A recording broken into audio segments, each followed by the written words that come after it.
program to bring you this important message. Yo, it's Remember the Show. Slick with the flows, where the sparring can go. Who's gonna be on, man, you never will know. Guess you better tune in, cause we live from Chicago. Belal Muhammad, that's the king of the tweets. Jason Anik looks like John, step his hands to his feet. Every Thursday, we gon' give you a treat. It's Remember the Show, hit play and repeat. And retweet, and retweet, and retweet. And retweet, it's Remember the Show, hit play and repeat.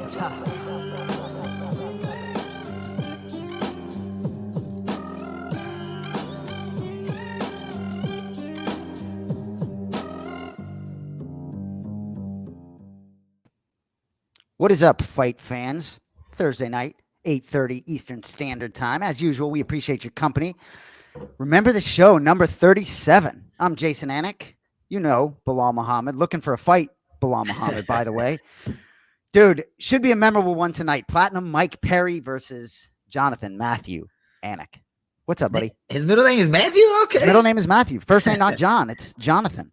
That changes everything, honestly, because I thought he was one of those weirdos that just spelled his name weird with Jon, and I was like, no H. Well, yeah. you know, just like John Jones, right? So he's got a nice example right there. But now I know his real name, Jonathan. So it's been all a lie this whole time. Exactly. So anyway, so you learned something tonight. So, dude, these two guys probably going to jump in here real soon. Can't wait to talk to Belal Muhammad, I'm sure. But so let's get to a couple things real quick. Obviously, last week's fight card, a lot to get to. But quickly, your boy Rafian Stotts, who we talked about, he's fighting this weekend. We talked about him a couple weeks ago. He went to Colorado to give Sandhagen a look for the Dillashaw fight. So he's fighting this weekend. Big task. He's almost a 3.5 to 1 dog against Magomedov. Yeah, I was a little surprised. I checked that very recently. So he's a pretty big dog. I don't want to jump forward because if he wins, that could set up a matchup against his teammate, the Bellator bantamweight champion, Sergio Pettis. But anyway, so big task for your boy Rafian. If he beats him, should be an interesting connection for the two teammates. Anyway, talk to me about Raf.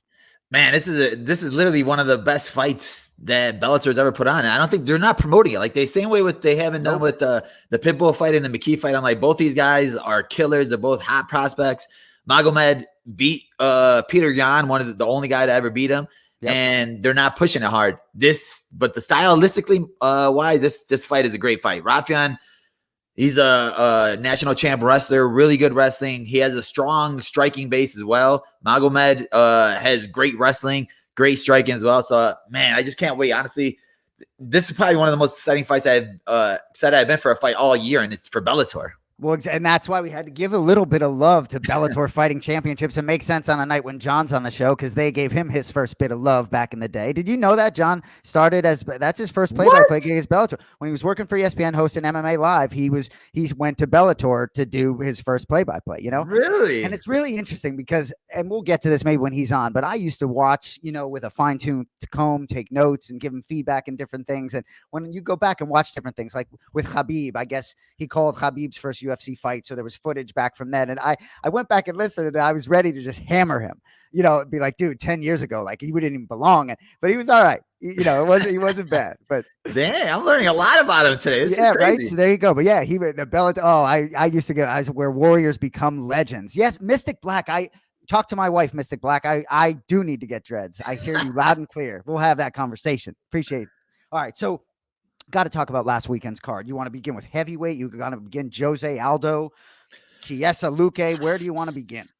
Honestly, I want to give the King of Rio his due, man. Aldo, dude, like he just looks so smooth out there. And for like all you young fighters out there, he doesn't do anything crazy flashy. He stays disciplined with everything. He stays in the pocket.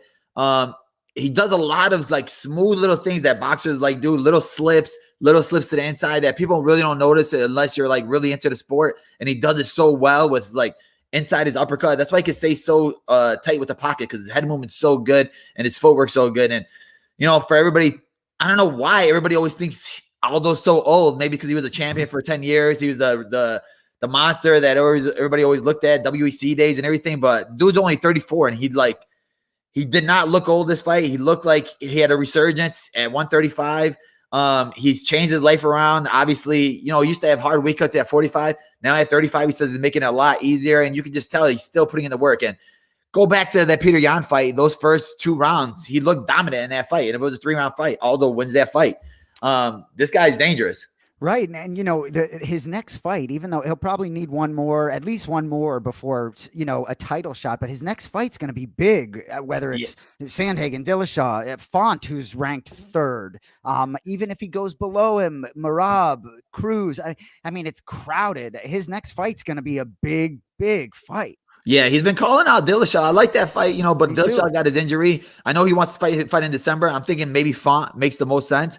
And just with both of their boxing, I think that'll be stylistically, that'll be a crazy fight because both of them are going to stay there. They're going to stay in the pocket. They're going to be both slipping and jabbing the whole time. So that'll be a good matchup stylistic wise too. Either way, Jose, man, I mean, just amazing. I couldn't get enough of that. So let's shift to Chiesa Luque, right? Ends in the first round by submission, and it's not Michael Chiesa, it's Vicente Luque.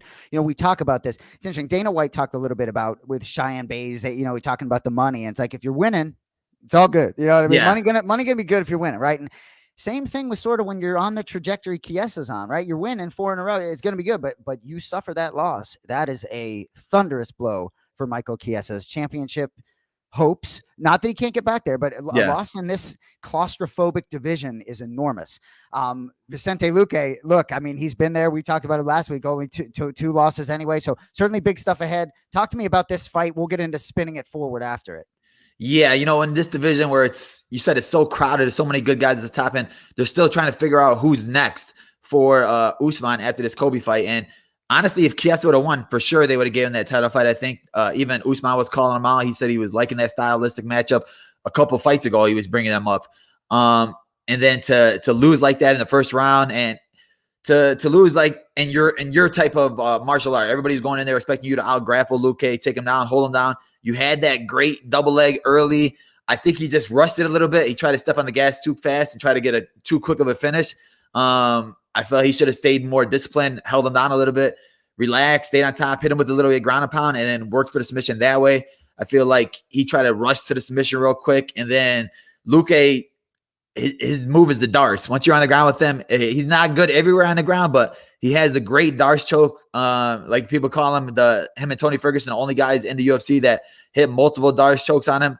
And when he had it locked in, I knew it was over. And especially being so dry and so early in the fight, there was really nothing Chiesa could have did. The only thing that he's just going to think back is, man, I had that double leg so easily. If I would have just relaxed, stayed true to my game, pressured him down a little bit. I feel like after a couple of his last fights, you had a lot of people calling him boring and things like that because he went to the decision with Magny, 5-round fight. He held him down a little bit, but I feel like he should have did it with Luque this fight. He should have held him down because you're so close to the fight. No matter what people say, they could sit there and argue and tell you need to finish. But if he wins this fight, he's going to title fight no matter what. And all you had to do was just hold him down a little bit, tire him out a little bit, relax a little bit, but he rushed it.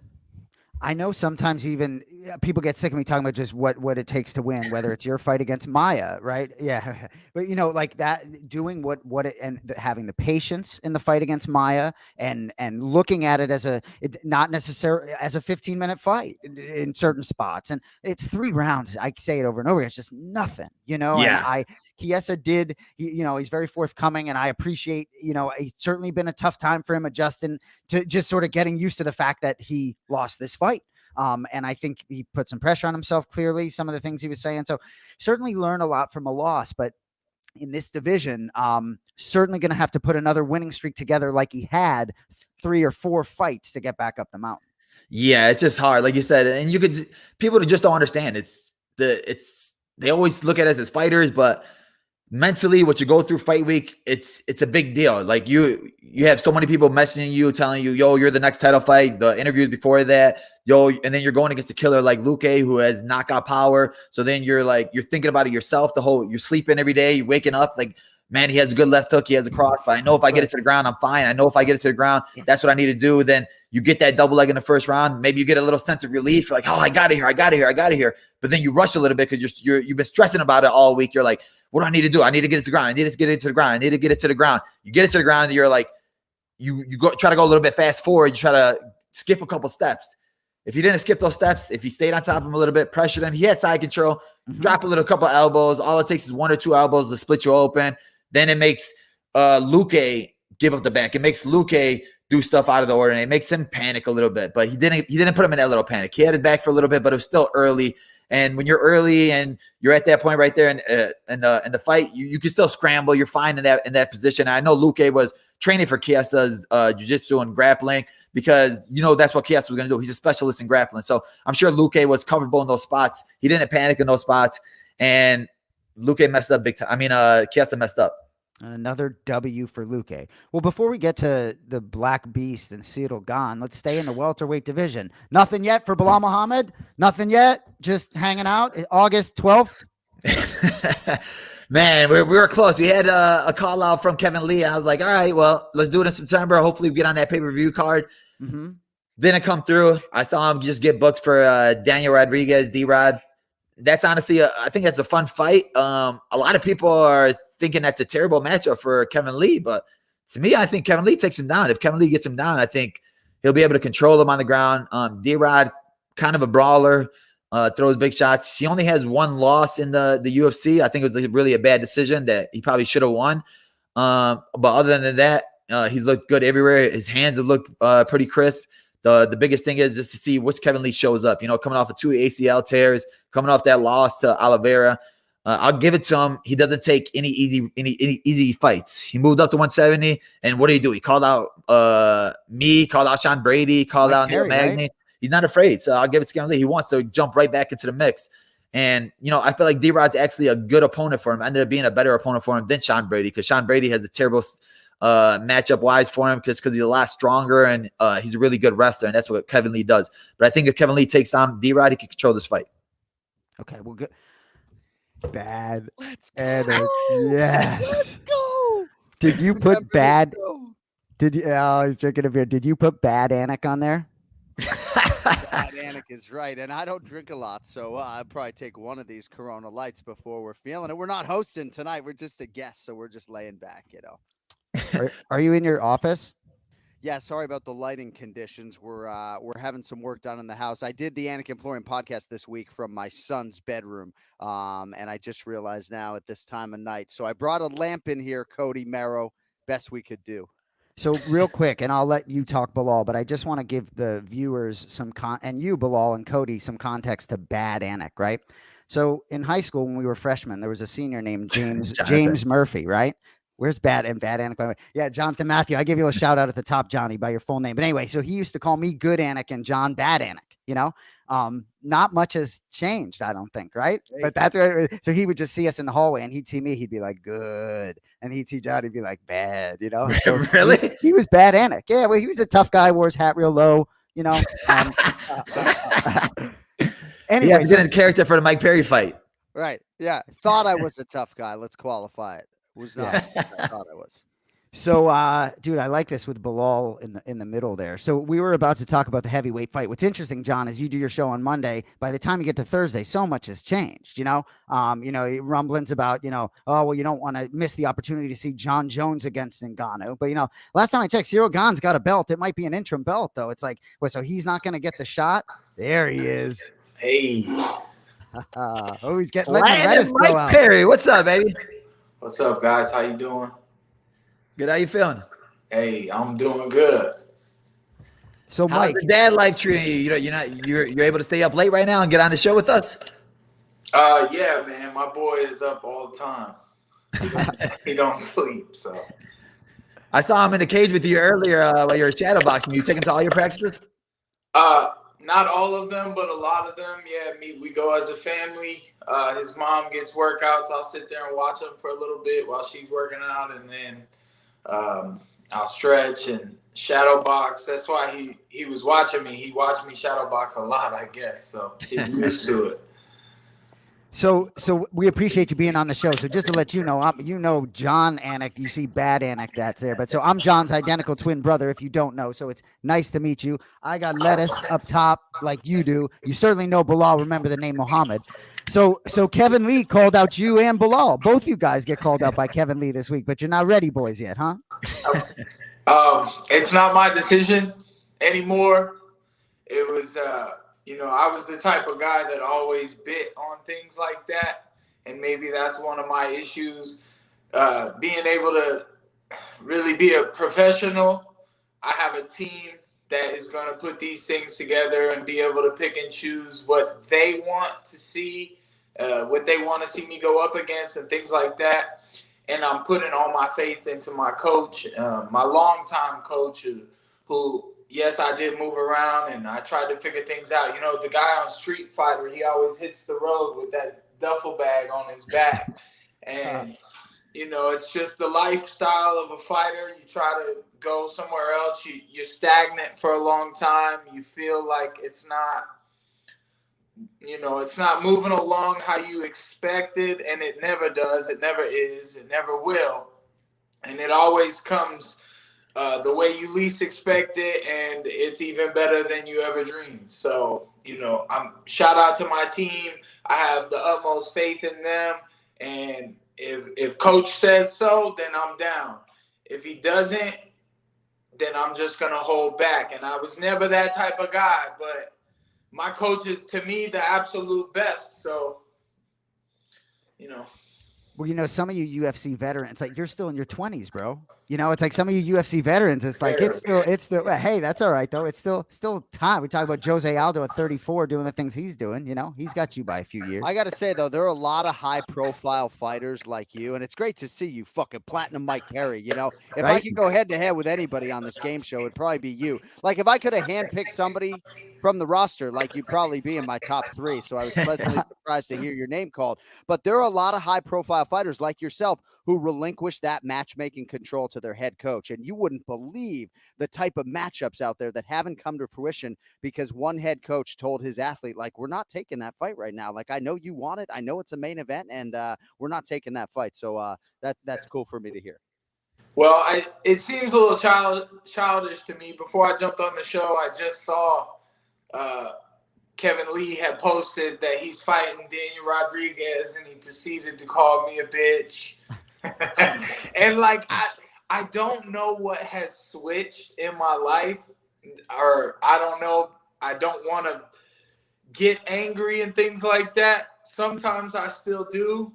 But to me, when they're trying to disrespect me and it's just making me laugh, I don't know what that is coming from, because I used to just want to go find out where they live, pull up, but it's too much time and energy. I got to be here with my family. I can't go grab a plane ticket and show up to every hater's house and knock on the front door, you know. So, you know, thanks to you guys for having me. Thanks, Belal. Belal's been trying to get me on the show, and he's such a big name in the sport, and he's down for the little trash talk games and things like that. So, I mean, respect to what you've done, and everybody knows Jon Anik's the best. I'm sure his brother's got a little bit of that too. No, it's funny how you say that, because literally when Kevin Lee called me out and I responded, I was like, yeah, I'll fight you in September. Then Ali like literally called me. Ali's my manager, like, brother, why are you responding to this guy? Stop responding to this guy. We're aiming upwards in the rankings. And I was like, bro, when somebody calls me out, I have to respond. And he's like, brother, don't be stupid. Don't respond. I was like, all right. Then I ended up responding anyway, but then I ended up going to D-Rap. But like, it just comes in you mentally. When somebody calls you out, you want to respond to them. But the fact that you're like, all right, you know, now I'm going to leave it to my coaches now. Like, it just shows that you're just growing more as a fighter and as an athlete. I wanted to explain myself, and so for some reason to like tell the world, I ain't no bitch, I ain't no punk, I'll show up and fight somebody, it doesn't matter. But my coach was doing the same thing. He's like, why do you even respond? And I keep thinking of this Lil Wayne lyric where he's like, oh, we Ray Charles to the bullshit, and like we don't see it at all. So damn, I was gonna say something else about it, but you know, it's just like I said, man, it's all up to my team now, and I'm just working, putting in the time, and trying to be a professional. Speaking of your team, I know you just recently trained with Gerald Marshart. Isn't he so good? Like, I don't tell people when he's in the gym room, people don't know how good he is. I'm like, dude, he's probably the best guy I ever trained with. But then people don't realize that when they see him, they're just like, what? But I'm like, dude, he's good everywhere. No, Gerald was really good, man. And like, I thought it was cool to have him in the gym. There's another guy that trains with them out there. They're from the That's right. You guys work out there at that yellow gym. What Duke Rufus Sport. Rufus Sport. Yeah. That's right. And JP came in there. JP's really good. But then I was like moving around with Gerald, and like I was just getting tired for no reason. Like just his size, and he's one of the best grapplers out there for sure. So it was a pleasure to work with him. And it just goes to show you, man, that no matter what happens to you in this sport, you know, some days some athletes get lifted high up on a pedestal, and then you'll see them next time, and like everybody will be like, oh, it's guaranteed. It's a guaranteed win. Yeah. And it's like they were never even close. It's just MMA math is different. Well, you got a couple of 43-year-olds here, so it sounds like some wisdom coming out of you. That's what some of this is, just wisdom, baby. At 29, that's good. You got a nice time to. You seem like you're in a good place, man. So I mean, you see the wisdom growing. Exactly. Through my head, Exactly. I love it. Let's put some of that wisdom to use right now in the game show, Cody. Let's start this up.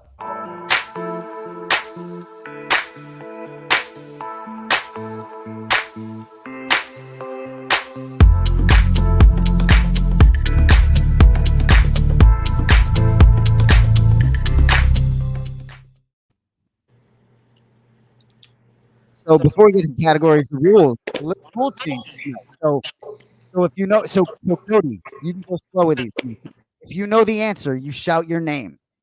Correct? So you say, so what is it? Platinum and Anik, is that what we'll do? Yeah, Cody? Anik and Platinum. Okay, so John, if you know the answer, you say Anik. We used to do this thing where you say bully, but we can't tell who says it. So or you your could just Wi-Fi sucks, bro, huh? You guys got to fucking upgrade that Wi-Fi. Sorry about the language. I don't know. My daughter and my wife, by the way, were actually watching in the other room, which is less than ideal. Your Wi-Fi is not great there. Sorry, I know he's my brother. He's the host of the show. No, Platinum Mike Perry's Wi-Fi is great. Sorry. I know this isn't my show, but wait, is it my Wi-Fi? Yeah, a little bit. Well, that's good to Probably know. mine, but I'm the best looking guy. I appreciate the feedback. So anyway, I feel like for a quick buzzer, Mike's got to just say Mike if he knows the answer. Yeah. Maybe John will say bad or John, a quick one. So if you know the answer, say Mike. John, you can say bad or John. If you get it right, you get the points. If you get it wrong, your opponent has a chance to guess it, and they get the point. So it's a lot like Jeopardy. Platinum, I'm rooting hard for you. How is the Wi-Fi on that? John. Winner of the show gets a free pair of shoes from our sponsor, English Soul. Check them out. Free pair of shoes. Winner of the show. You'll give me your size. I guess both your sizes. Mike, what size shoe you wear? I thought you were gonna guess. I said you're 11. 10 and a half. 10 and a half. John, I'm not gonna lie. I said you were a 7. Daniel Cormier's boxing coach Rosendo Sanchez is a 6.5. I probably shouldn't have said that. I wear a 9, Belal. I mean, okay. I apologize. Together, you and me. I mean, you wear your like size 13 clogs. What do you got?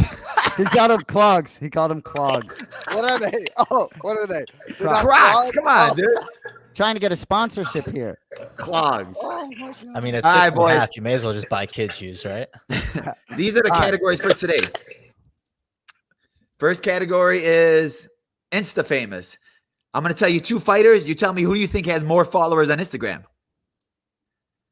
Who is he or maybe she? These are guy fighters with girl filters. So this is one guy fighter with a girl filter. Face mash. Now this is 2 fighter faces smashed together.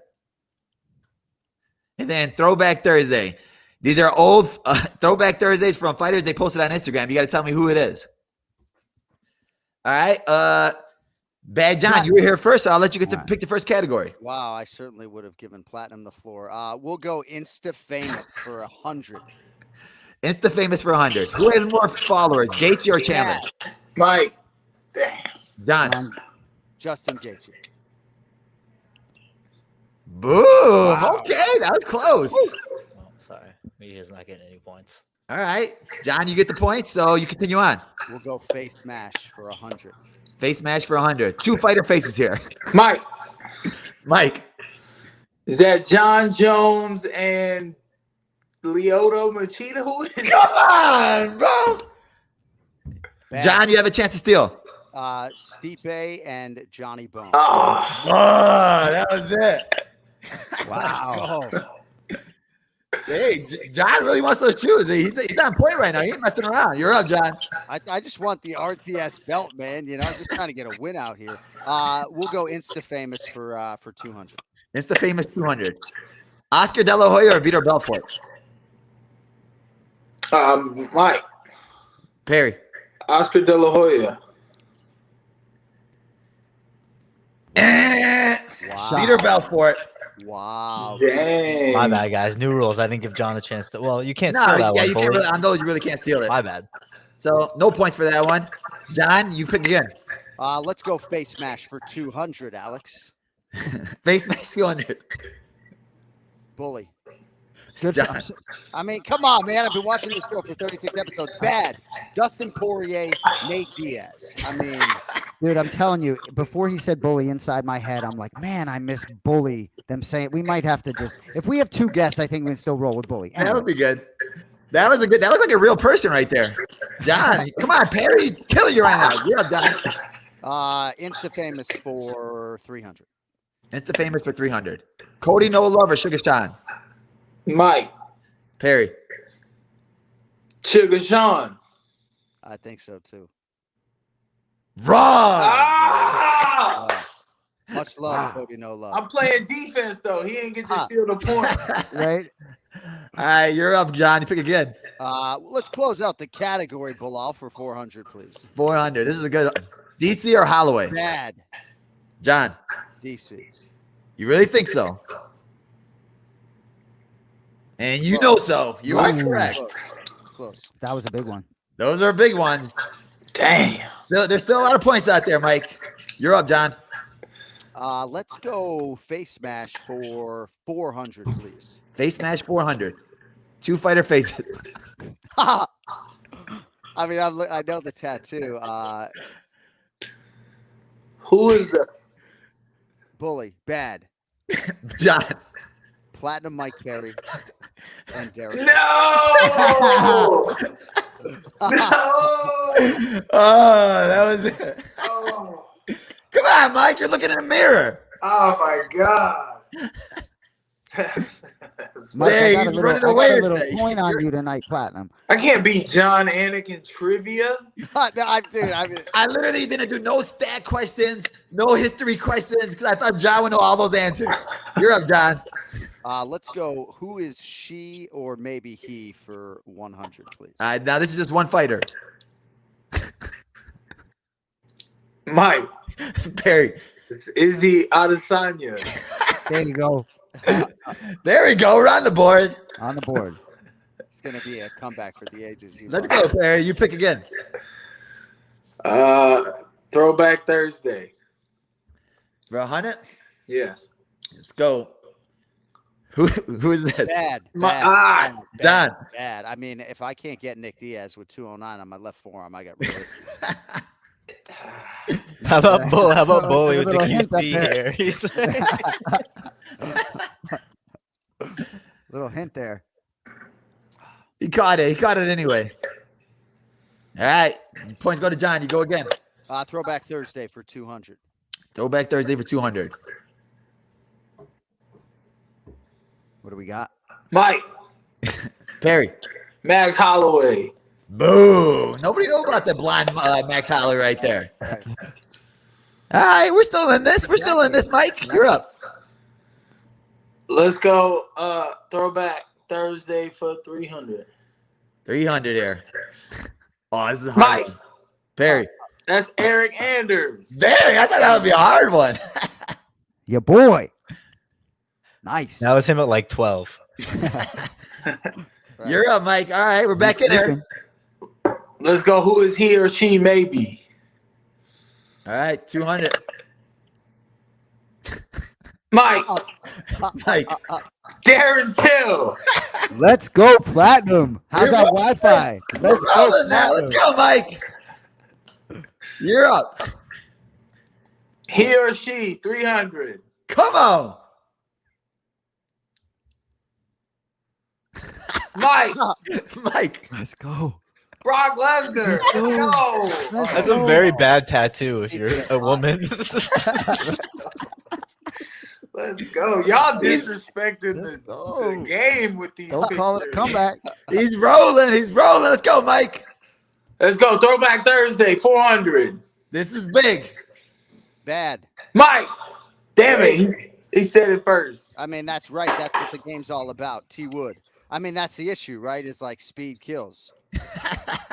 He ain't even see the picture, and he said That was a real quick bad. Trying to win here, Belal. You need it. These points are huge right here, Mike. You cannot let any of these questions go. You're up, John. Let's go. Who is she or maybe he for 400? Mike. Mike. Damn. I don't even know who that is. Come on, Mike. Four. I think he needs a hint because it's a little blurry. Is that Yoel? Come on, Mike. That's not Yoel? John, you want to take a chance? Not with the 600-point lead and what's up on the board. Thank you, though. Can't lose any points. You know who Kevin it is? Lee, come on, Mike. Oh, man. Just so you guys know, two fighter faces here. Mike. Go. That's McGregor DC. This guy. Who is that with Connor? DC, isn't it? That's DC. Is it really that white in his beard? Yeah. Is it really? Yeah.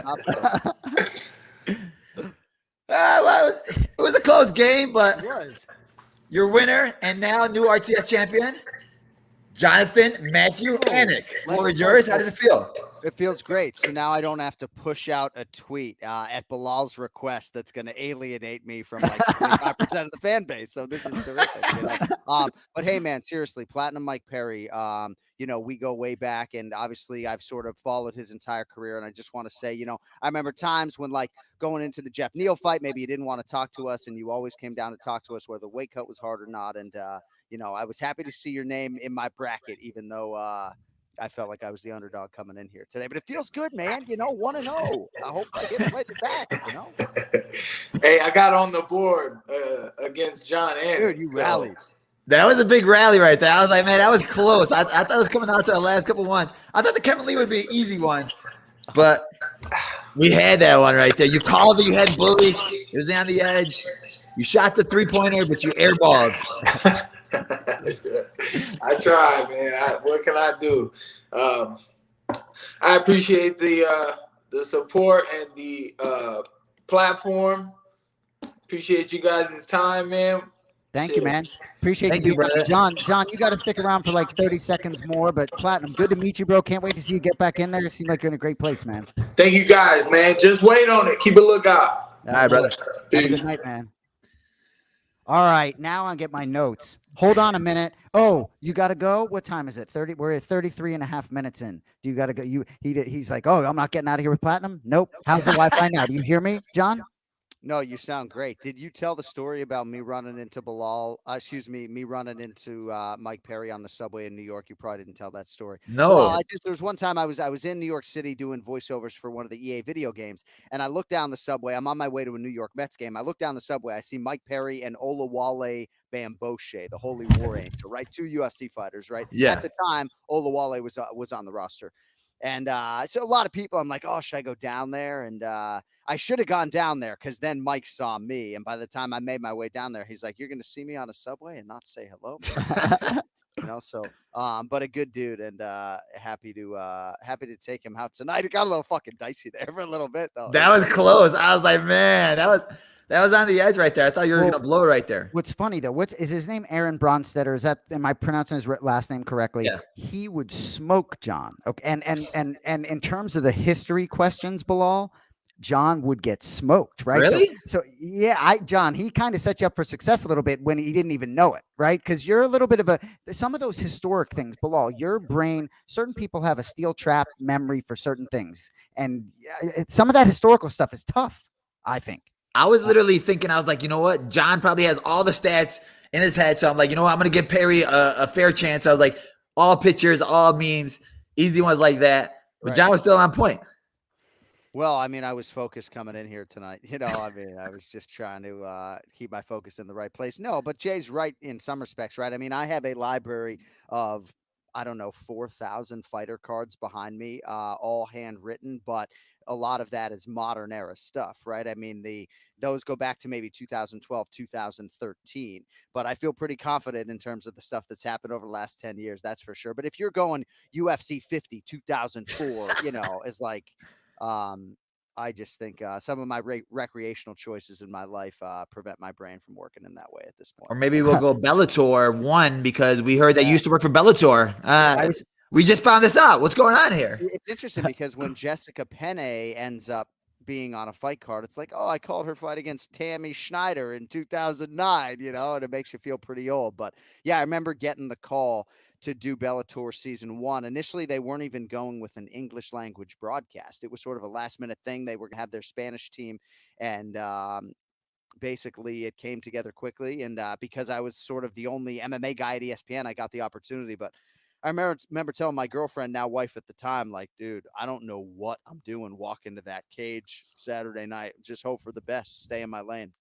Man. Well, and so it's interesting, and I'm not going to go down the whole rabbit hole talking about the judges because I'm sure you want to go be with your family, John. But Bilal, I want to sort of ask you this because, with that third round, right now, I guess my question for you is if you haven't boxed or wrestled or have experience as a mixed martial artist, I don't necessarily think that you can't learn to be a great judge, right? If right, I don't have mixed martial arts experience. John doesn't. He's certainly more capable today than he was 12 years ago. And I guess some of the points John has made is like his 10-year-old Riley could have gotten that third round correct, but with Bobby Green, right? Yeah. So it's not the close rounds where some of these MMA rounds are very difficult to judge. We're not talking about a round that was close. We're talking about a remedial decision that should be very simple. So I guess for you, Bilal, I see certain fight. Look, if someone who is a wrestler or a previous mixed martial artist and they're going to be a judge, that's certainly better than someone who doesn't have fighting experience.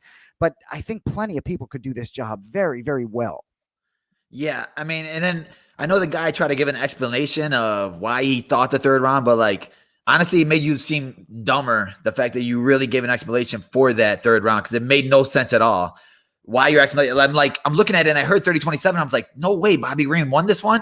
And I'm just worried about my picks. I'm like, dang, I messed up my pick right now. And then I said, wait, what?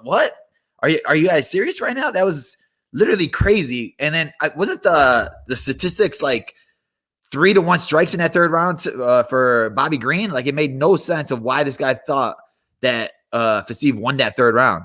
Yeah, and it was a long, sort of wide-ranging explanation for his scorecard, and it certainly didn't say much about the athlete or the fighter, which again was my issue. And ultimately what we're trying to avoid, right?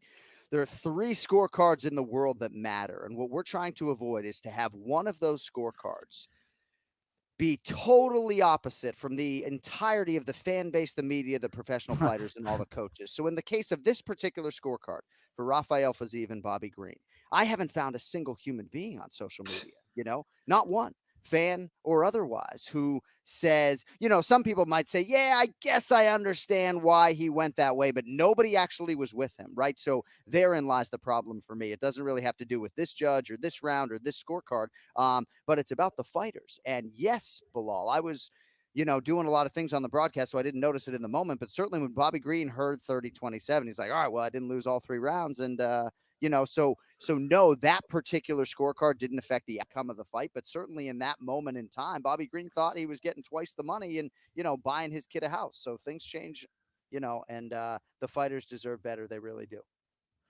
Yeah, it's crazy. When literally, if like you're Bobby Green, just imagine the change of emotions. You're like, it's like a sigh of relief when you're sitting there. When it goes to the judges, always you're thinking like, all right, what is it gonna be? And you're like, oh yes. And then all of a sudden you're like how? Like seriously? And then honestly, seriously, it made me more mad if I'm Bobby Green that he gave an explanation just because the explanation is so off. And if you could explain it in that way and still be that off, it just shows that you're not educated at all for it. Well, and the thing too is that, no, I'm not a martial artist, but certainly there are a lot of fans out there. I know journalists who have been paid by fighters to watch film for them and dissect film for them. So there are a lot of sharp minds out there in the MMA space. Now, certainly I would like to see martial artists and former fighters, if the money was right, doing this job. There's a lot of different things we can do to affect change. I mean, this will bore some of, Cody, certainly in our audience, but Yeah. whether open scoring effectively changes the sport, that's pretty dramatic and drastic, even though I absolutely love it.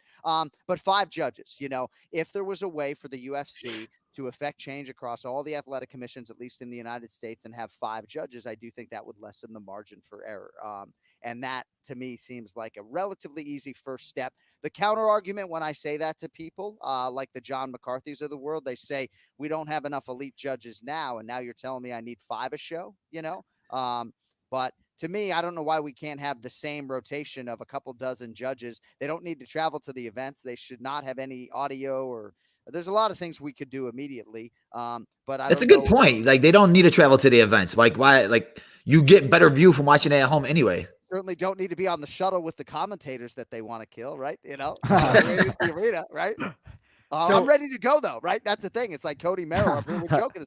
I'm ready to go. I got to be ready to go, Bilal. Like, seriously. What am I joking about? That's one of the sort of inconvenient truths about being in the public eye to whatever degree, and being on a headset for 8 hours in which every utterance out of your mouth is judged. Right. A lot of people don't like it, Right. So, you're seeing it with McGregor and DC right now, and I'm looking at it like, why is McGregor coming at him so hard? And what did DC say that was so outlandish that you want to just really attack him like that? And I'm like, I can't imagine what you guys go through, because you're talking about fighters, and then fighters take everything personally. Like, I'll take something personally if somebody like picks against me, and I'll go back and listen to your podcast, and I'll say, like, Kenny Florian picked against me against Lyman Good. I have Kenny Florian.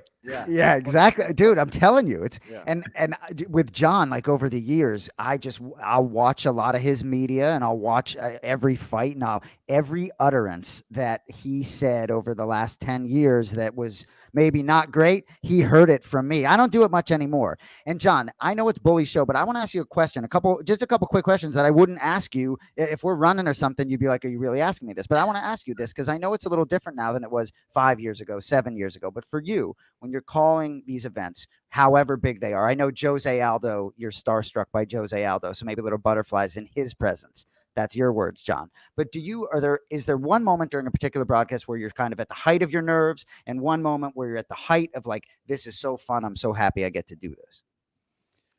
Oh, the funnest part is at the end of the night when I put the headset down, especially on a pay-per-view night. I just got to tell you guys, right? It's 7-8 hours on a headset, and then I go up and do the post-fight show. So yes, that moment, exhaling after all the work that's gone into a pay-per-view week, it's nonstop during a pay-per-view week. I don't turn my television on in the hotel a single time. I use every single hour humanly possible before those pay-per-views. Certainly when I do the pay-per-view open, I think I am of a heightened focus. And I'm very clear about sort of my intentions in that moment with my delivery. But yeah, I don't know, the nerves. There's got to be something going on with my heart rate, but I think it's more focus at this point than it is nerves. The anxiety for me, as you guys have heard me say, is the prep. Like, when I'm sitting here, my Cannoneer Gastelum folder with all my empty fighter cards all ready to go. That's my stress. Well, and it's interesting because I said to you, Bilal, I think maybe off air, but I was out there for the week between McGregor and Misha Tate, and those two are Islam. And John, when I'm around him in that fight week, he's like all business. I'm spending as little time in the room as possible because he is all business, as you know. Hey, Bilal, you know what today's voiceover session was? Coming up next, Roosevelt the Predator Roberts faces Ignacio Bahamondes. Love it. That's going to be a fight right there, guys. And your boy, I'm excited for that one. Is it Bahamondes or Bahamondes? It's neither. It's Bahamondes. The Chileans will be all over you for pronouncing that. Wow. Yeah. Oh, no, sorry, John. You're such a badass. Hey, Cody, get on the screen, kid. You asked the question. Chilling? Hey, Cody. Sorry. Yeah, what's up, Cody? I had to drop his name 5 times tonight. So John, we'll get you out of here because 45 minutes is coming. We certainly appreciate the time. Bilal, you got anything else for this motherfucker before we let him out? Nah, I appreciate you. Now I know that you're a size 9. I know that your real name's Jonathan, and all I need is your address. We're gonna send you the shoes. Bilal wasn't entirely sure that thank you for having me. Thank you for your commitment to greatness in your welterweight career and to this program. And it's all love too when I'm talking about your tweets on the broadcast. Any way I can inject your name into the broadcast, I'm going to try to do it. So I love. thank you for Yeah, having you say me. I'm sitting there and I hear Belal Muhammad out of your mouth. That's what I'm looking Yeah. for. No. And to the Platinum Mike Perry fans out there, better luck next time. We're 1-0. We'll be back to defend this belt when you guys see fit. So Thanks, buddy. Well, see ya. Go watch the Pats are down by a point already. So no spoilers. Love you guys. Thanks, man. Get out of here. Yeah, that's funny. You learn a little bit about him tonight, but it is really interesting during fight week. I'm telling, like I said, we went to Disney, right? Which is for the kids. It's not a vacation; it's a trip. We're working at Disney, but I was more looking forward to being at Disney with Jon because he wasn't working. Like I couldn't have been more excited to go out for those fights. But he's in work mode. So it's like, I'm all jazzed. I'm hanging out in Vegas and he's just like, might as well It's be like a fighter cutting weight. You're really not cutting weight. Well, exactly. It's really sort of like that. And then, and then once that second fight card ended that Saturday night and we're going to the airport to come home, you can just see him sort of exhale because you all put pressure on yourselves in different ways, performing in different things, I feel like I literally put more pressure on myself when I'm doing the desk work and I'm like asking for, hey, how did it look? What did I see? Did you see anything? What did blah, blah, blah, yada, yada.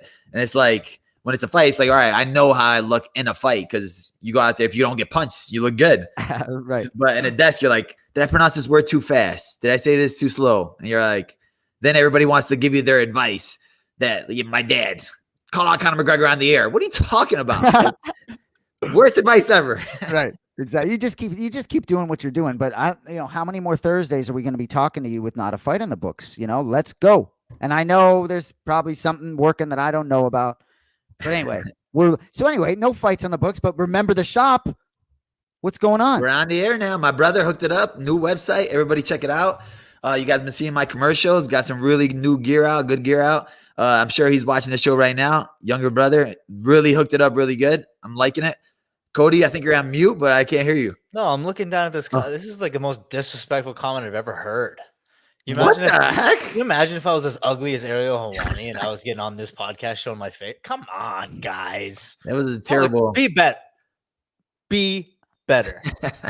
Hey, Sorry. same little brother doing Remember the Shop that created Shop that is- climbing the ladder Yeah. graphic. I was like, he got I gotta talent. cop one of those shirts. So that's fire. Or like a poster, maybe. Yeah. Like Yeah, his I'm trying biggest to get him to boss. hook everything up. Rafian Stasi actually hit him up and was like, hey, who did your website? I want to hook up my website. So maybe he can make a little business out of there. Francis Ngannou, you need a website. Hit us up. I love it. You can come on the show first, though. Hey, to so real entry. quick, I think we got interrupted before we get out of here for both of you guys. I mean, if it was your decision, would Jon, depending on timing, but would Jon Jones fight Ngannou to make sure that fight happens, or would Cyril Gane fight Ngannou? Honestly, to me, I like the Cyril Gane fight better. I think it just means more right now just because they used to train together and the way that Cyril ended that last fight, he's looking good right now. He finished the fight. And he just stylistically, I want to see him in there. He's like a new age heavyweight. Jon Jones, we still had that. How Jon Jones really going to look? And then we have excuses if he looks bad, like, oh, he put too much muscle on. We know how Cyril Gane is going to look. We know how Francis Ngannou is going to look. That's a good fight. Jon Jones, I think if he fights Stipe first, we get a real understanding of how he's going to be at heavyweight. Then we're like, all right, if he kills Stipe, then for sure that's a 20 times bigger fight than any other fight against him, against the winner of Cyril Gane and Francis Ngannou. Yeah, Cody? well, I just think it's unfortunate that with the world the way it is, that they can't do Ngannou versus Gane in France. Like, there's just no feasible way that they can really do it in the timeline that they would want it to happen. But I think Jon should wait as long as possible. He looks good. I don't really know what Stipe is doing. Like, Stipe must just be like, yo, like Jon Jones want nothing to do with him. I mean, he was commenting on like one championship stuff, being like, oh, like, Oh, yeah. good stuff, whatever. It's like, come on, Stipe, like, just fight somebody. Yeah, it's a little teaser just for attention. I think that he's trying to get the Jon Jones fight. I know that they were trying to make that fight, but them, it's all about money right now. I think they're gonna wait and see what happens with Cyril Gane. I know he's having a baby. If he's gonna wait to the end of the year or not, then if he wants to wait again to the next year, maybe the UFC just push him. All right, we'll put Jon against for the title. Right. See, that's the thing. And I understand business. I understand entertainment, but some of it, the merits of what you do, it's like, see, I want to see the sport still be kind of real too. you know? So I hope Cyril Gane turns it around. I hope they, and the thing to me is if I don't get to see Jones and Ngannou, and I say this with respect, then Ngannou might be somewhat limited. Do you know what I mean? If he's, you know, and you might not, and you might get to see it again if John Jones does it. But Cyril Gane unfortunately got in the middle of this, and he deserves to be in the middle. Well, he's fighting. He's fighting frequently as well. You know, like he's going out. Leon Edwards should take a note out of Cyril Gane's book because he's out there fighting people, and the UFC was like, "Hey, guess what? Like you're out there fighting people. Like we'll give you an interim championship. It'll be in Houston. It's like guy's backyard, but like the title was up for the line." So yeah, I think a lot of people. And it's how quickly the narrative could change. Before that fight, when he fought Volkov, Dana White was saying, "Oh, he's kind of a boring heavyweight. He should be knocking guys out." And then, people are like, "Oh, well, he's not that good." And then all of a sudden, he knocks out Derek Lewis, who really doesn't get finished like that. Then, bam! This is the biggest fight in UFC heavyweight history. Him against Gane, blah blah blah. Him against Francis, yada yada yada. So like, all it changes. Every fight is what matters. Like what you've done for me lately, but all that matters. Right now, everybody's looking at Leon Edwards. Well, you got rocked in that 5th round, so nobody really cares about all your other 8 fights that you won before that. So it's like you need to get back in there and fight again and get your name out there and refresh your memory. Imagine the Gane. Sorry, if they had done an Ngannou versus Lewis rematch promo, it'd been like from the least amount of strikes in heavyweight history. 2 of the most fearful fighters in the octagon hesitant for 15 minutes straight. The anticipation would kill you alone. Right. UFC 272. Ngannou versus Lewis. Love it. It starts whenever they decide to throw. Love it. Well, the one benefit for Belal not having a fight is that we never get shaken up on Thursday nights. We're here for you every Thursday night. So y'all check out Remember the Shop. Buy some bully gear. You can also check out Anik and Florian Podcast. There's some Remember the Show gear there like this. But anyway, anything else, Belal, before we get you out of here? Next week, we'll talk about Cannonier, Gastelum. Your boy. Yeah, big fight week next week. Nothing much. See you guys later today or later next week. All right, guys. Thanks for joining us. Have a good night. Peace out. Yo, it's Remember the Show. Slick with the flows, where the sparring can go. Who's gonna be on, man, you never will know. Guess you better tune in, cause we live